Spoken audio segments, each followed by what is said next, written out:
President Trump has defended his eldest son, who's under pressure for meeting a Russian lawyer during last year's election campaign. He tweeted that Donald Jr. was transparent, open and innocent and was being subjected to the greatest witch hunt in political history.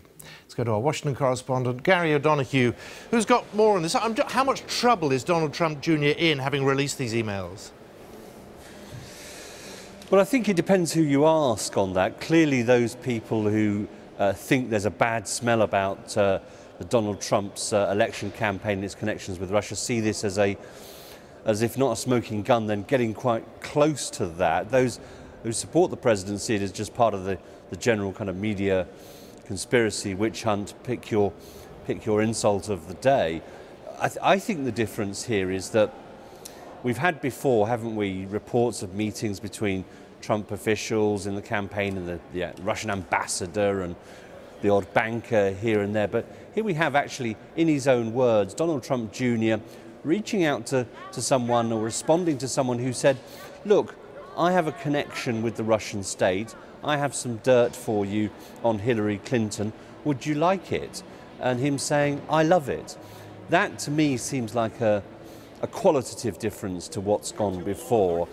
And now, I mean, you've had some pretty robust defence of it by Donald Trump Jr. himself and his father this morning on Twitter, saying that you know, he did a great job, that he's innocent, transparent, etc., etc. But it will fuel the investigations that are taking place here on Capitol Hill and all those committees here in the Senate and the House, and of course that special prosecutor, the special counsel appointed by the DOJ, that you know does have the power to bring prosecutions. These are the emails he's admitted to. The question must be asked there, are there any more? He says not. He was asked that last night. He says there were no other contacts that he can recall of that nature. He says he didn't tell his father about it. But I mean, the other factor about that, what's happened here, is that this wasn't regarded by him as a sort of low-level thing, just part of the run-of-the-mill of the campaign. He got this person to come to Trump Tower, and he got Paul Manafort, the campaign chairman, into the meeting. He got Jared Kushner, the president's son-in-law. He got the inner circle together, didn't he, in anticipation of this meeting? And I think that's a bit of a problem for Donald Trump Jr. and indeed for the campaign. Now, I'm sure it's something that the investigators will want to look at. And I think it will reinvigorate some of those people who are looking for other potential connections as well. Now, of course, if you're in the White House, you see this as just part of the drip conspiracy that's trying to bring down this administration.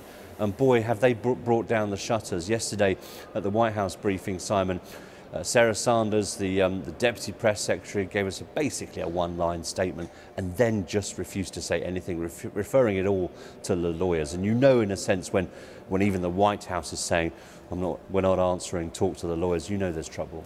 Yeah, and in the next hour or so, we're awaiting the Senate Judiciary Committee giving the OK to President Trump's nomination for next head of the FBI.